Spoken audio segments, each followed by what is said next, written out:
Bamboo plant अपने आप में ही बहुत ज़्यादा ही अनोखा और रोचक पौधा है। बैम्बू को हिंदी भाषा में बांस कहते हैं। बैम्बू शब्द मलेशिया और इंडोनेशिया में बोले जाने वाली मलय भाषा के शब्द मंबू से लिया गया है। ये पौधा एंटार्कटिका और यूरोप महाद्वीप को छोड़कर Africa, Asia, south America, north America और ऑस्ट्रेलिया महाद्वीप पर पाया जाता है।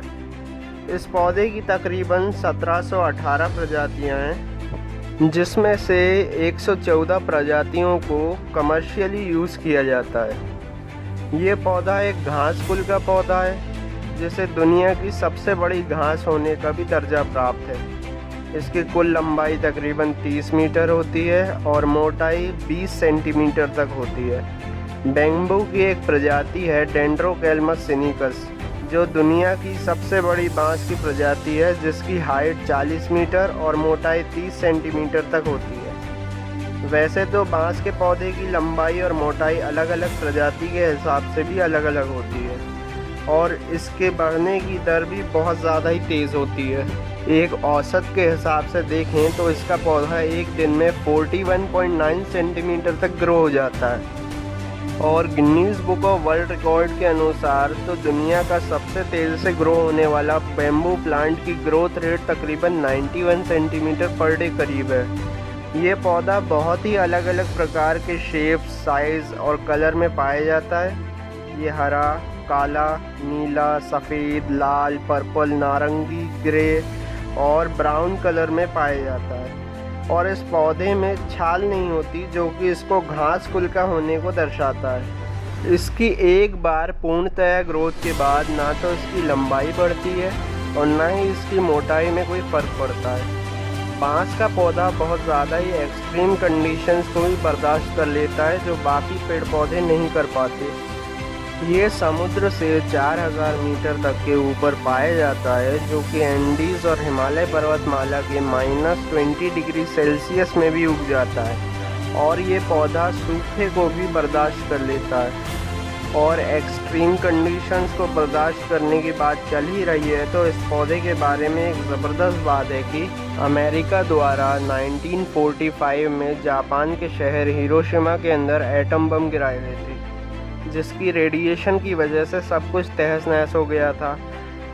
तब भी ये पौधा उस रेडिएशन को भी सरवाइव कर गया और सभी पौधों के कुछ भागों को हिरोशिमा म्यूज़ियम के अंदर संरक्षित करके रखा गया है। बांस के पौधे के बारे में एक और ख़ास बात सामने आती है कि ये पौधा बाकी बड़े बड़े पेड़ों की तुलना में 35% ज़्यादा ऑक्सीजन प्रोड्यूस करता है और तकरीबन 12 टन करीब तक कार्बन डाइऑक्साइड को 2.5 एकड़ ज़मीन में पूरे साल भर तक एब्जॉर्ब कर सकता है।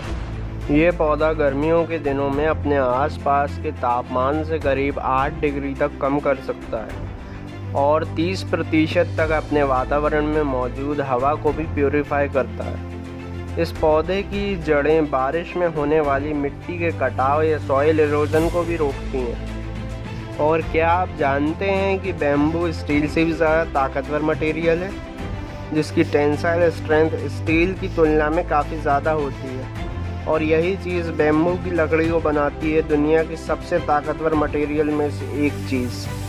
और यही बात प्राचीन समय से ज़्यादातर एशियाई देशों के अंदर बांस के घर बनाने को दर्शाती है और भारत उड़ीसा में तो सड़कों को बनाने और उनको मजबूती देने के लिए भी बांस का इस्तेमाल होता है। यहाँ तक कि चाइना में तो बांस की मदद से ब्रिज बनाए जाते हैं, जो कि तकरीबन 16 टन भारी ट्रकों के वज़न को भी सह सकते हैं। थॉमस अल्वा एडिसन को तो आप जानते ही होंगे। उन्होंने सबसे पहले लाइट बल्ब का आविष्कार किया था और लाइट बल्ब को बनाते वक्त उन्होंने तकरीबन 1600 मटेरियल्स का इस्तेमाल किया था बल्ब फिलामेंट बनाने के लिए। उन्हीं में से एक मटेरियल था कार्बोनाइज्ड बैम्बू, या आप इसे बांस का कोयला भी मान सकते हैं। इस मटेरियल ने तकरीबन 1200 घंटों तक लगातार इलेक्ट्रिसिटी को कंडक्ट किया था, जो उस टाइम के मटेरियल्स की तुलना में सबसे ज़्यादा है। और आज की मॉडर्न रिसर्च के हिसाब से भी बांस के कोयले के अंदर नेचुरली नैनो ट्यूब्स पाए जाते हैं, जो कि इलेक्ट्रिसिटी कंडक्ट कर सकते हैं। बैम्बू प्लांट तो एशियाई महाद्वीप पर पाए जाने वाले पांडास का भी सबसे पसंदीदा भोजन होता है। ये जीव तो यहाँ तक कि बैम्बू के अलावा और कुछ खाता भी नहीं है। पांडा के अलावा इंसान भी बैम्बू को बड़े चाव से खाते हैं। बहुत सारे एशियाई देशों के अंदर बांस से तरह तरह की डिशेस बनाई जाती हैं और भारत में तो बांस से अचार या फिर मुरब्बा भी बनाया जाता है।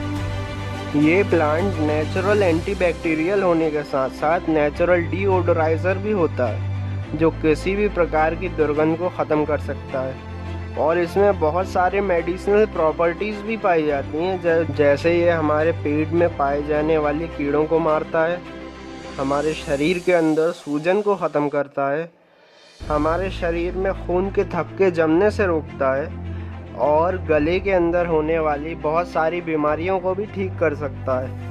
इसमें एंटी कैंसर प्रॉपर्टीज़ भी पाई जाती हैं और इन्हीं मेडिसिनल प्रॉपर्टीज़ की वजह से बहुत सारे एशियाई देशों के अंदर बांस की पत्तियों की चाय भी पी जाती है।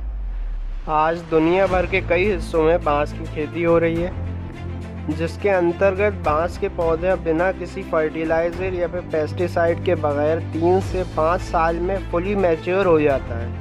इस पौधे के अंदर फूल इसके जीवन काल में केवल एक बार ही आते हैं।